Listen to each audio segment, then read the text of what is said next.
Hi, I'm John Byrne with Poets and Quants. I'm here at Washington University's Olin Business School with the new dean, Mike Mazzeo, and we're going to talk about entrepreneurship. Now, Mike, the school has a great reputation in entrepreneurship. What do you attribute it to? Great leaders, a group of individuals on the faculty who decided to invest in the entrepreneurship space and built a community around helping students not only with startups but with an entrepreneurial mindset. So the school has for many years built a series of activities around kind of generating ideas all the way to getting seed funding through competitions, and some of the businesses that have been created have been incredibly successful. So we're really proud of that reputation, and it's been attracting students to WashU who are interested in starting businesses as well, which is outstanding. We're really excited about that. Now, we have named your entrepreneurship program and initiative the #1 initiative at business schools worldwide for a number of years. And really the secret to your success is how you really are at the center of an ecosystem here. And you wouldn't necessarily expect it. You think about ecosystems and entrepreneurship, obviously you immediately think of Silicon Valley or Route 128 out of Boston.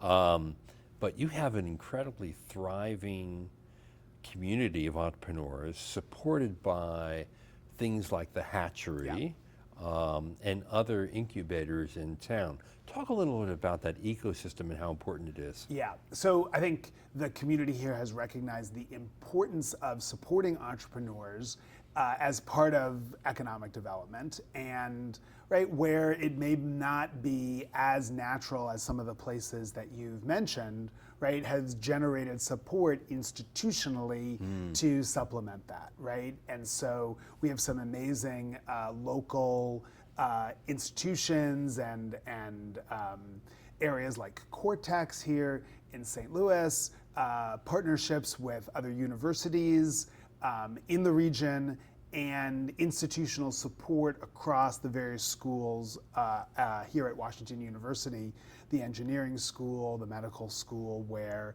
ideas are emanating. I think also when you talk about ecosystems, it's important to recognize that entrepreneurship really isn't just about startups, It's about that entrepreneurial mindset that weaves its way through all kinds of businesses.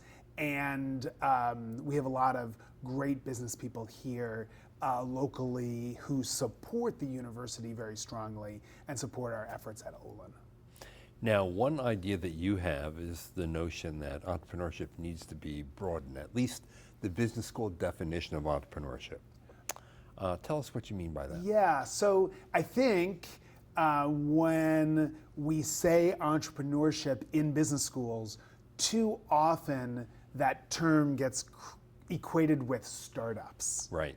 And startups are an incredibly important part of entrepreneurship, but I don't want us to ignore the really impactful and influential group of private businesses, maybe in the middle market, who are maybe beyond the startup stage, but are still strong drivers of entrepreneurship and of the economy. Those businesses are very strongly represented in our region here in St. Louis, and they're great partners with us for our entrepreneurship programs. And many of them are family businesses, right? Right. We have the Koch Center for Family Enterprise here at Olin, which studies and supports those family businesses. And ultimately, there's a lot of interesting things happening with succession and ownership changes in that space that Olin is a part of. Other thing is that organizations today demand entrepreneurial thinking. So you're right. The point of developing people who have an entrepreneurial mindset is essential to organizations, no matter how large or how small they are. And it's all about doing a lot with limited resources and doing it innovatively and thinking out of the box. and working with others to achieve something great. Yeah, I think that, right, the way that we teach entrepreneurship at Olin starts with empathy.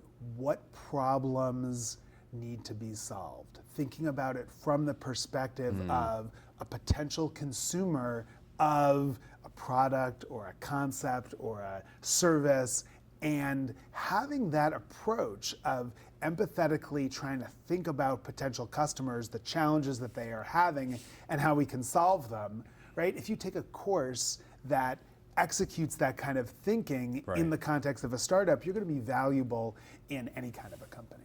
Yeah. And I think unlike many deans, you have firsthand experience of working with small businesses that are entrepreneurial in nature, although they may not always act as entrepreneurial as you would expect them to be given their size, through all the years that you were involved in the Roadside MBA project. Right. This you're referring to a field research study that I've been working on with a couple of colleagues for over a decade, where we've interviewed and visited middle market companies in various different industries and observed their entrepreneurial spirit, their challenges and opportunities, and it's really given me a healthy respect and admiration for the opportunities in that space. What are the attributes that you find in entrepreneurs that make them successful as opposed to not? Well, that empathy that I mentioned earlier, Yes. but I want to take something that I've learned through my research. I think one common denominator of successful entrepreneurs is that they are outstanding storytellers, right? You, as an entrepreneur, need to tell the story of your product or service and your business over and over and over. You need to tell it to customers and investors and bankers and your teams. And the ones that are able to articulate and describe and inspire end up being the ones that are extremely successful. So we've thought a lot about that here at Olin. How can we imbue storytelling as part of our curriculum for entrepreneurship? And you know, that comes through really strong in the annual contest that you have, the pitch contest. Right. It's Big Idea Bounce, where students from all over the world can compete with an idea. Actually, the deadline is January 16th. Those who are chosen among 20 winners, let's say, because I think all of them are winners, get to submit a 2-minute pitch on video where they have to exercise their storytelling skills. And then finally in March, there'll be 3 teams that will be brought to the school to compete in real time against each other in front of a set of judges. I'm incredibly excited about my first Idea Bounce competition as dean, and yeah, like you said, it is one of these events that's incredibly comprehensive, and you know, I think participating in that has lots of value. Whether you're going to start a company, and obviously there's prizes, right, that can help you in that dimension, but just kind of like I said, the act of participating and learning through that process. So we're very happy and proud to be a part of that and helping to sponsor that. We welcome you to Olin, the winners in March, and thanks for the opportunity to talk about it a little bit. And the big winner gets $50,000. That's not chump change. It's not a little bit, right? I talk to entrepreneurs who are incredibly successful who've started out with a lot less than that. So it's an incredible opportunity. And the ideas, I think, are really cool. You know, we're not talking about dating apps anymore.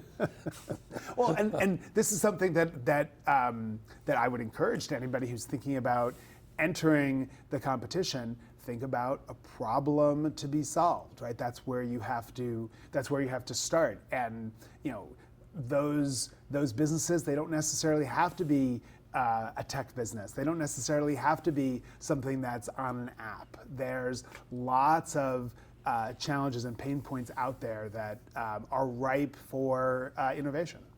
Exactly. Yeah. All right, Mike, a pleasure. Thanks, John. And for all of you out there, the Big Idea Bounce deadline to get your idea in is January 16th. It's really easy to apply. Do that. Hopefully you'll get selected into the next round of competition with 20 people who will be invited to do a 2-minute pitch video. And then finally, in March, the big showdown between the top 3 teams. Check it out.